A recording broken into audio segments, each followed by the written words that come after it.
Hello everyone, welcome back to my another reels. আজকে যাব হচ্ছে দিদির সাথে শ্রীরামপুর।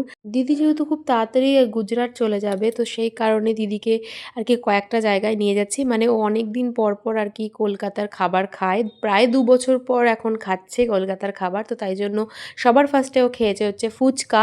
আর অ্যাকচুয়ালি গুজরাটের ফুচকার টেস্ট পুরোপুরি আলাদা, আমিও নিজে খেয়েছি ওই জন্য জানি। ওখানে এই তেঁতুল জলটা পাওয়া যায় না, 7-8 রকম ফ্লেভারের জল পাওয়া যায়, ওই জন্য ফার্স্টে ওটা খেয়েছে, তারপরে দই ফুচকা খেয়েছে। দেখো কি আনন্দ ওর। তারপরে চলে গেছিলাম হচ্ছে শ্রীরামপুরে বান্টির মোমো, যেটা ওখানে একদমই সেরকম মোমো পাওয়া যায় না, ওই জন্য এখানে মোমো খেতে চলে এসেছি আমরা। তারপর ভেবেছিলাম হচ্ছে খাবো ঘুগনি এগরোল, বাট পেটে একটুকু জায়গা ছিল না। 10 দিনের জন্য এলে এই হয়, একটু বেশি দিনের টাইমে যদি আসতে পারতো তাহলে একটু বেটার হতো। তারপর মিয়ামর থেকে কেক কিনেছিলাম, আর বাড়িতে পরা যে স্লিপারগুলো হয়, এটা প্রত্যেক বছরই শীতে আমরা কিনে থাকি, এইগুলো কিনেছিলাম। তারপরে এই করেই বাড়ি গেলাম। দেখা হচ্ছে নেক্সট ভিডিওতে, টাটা।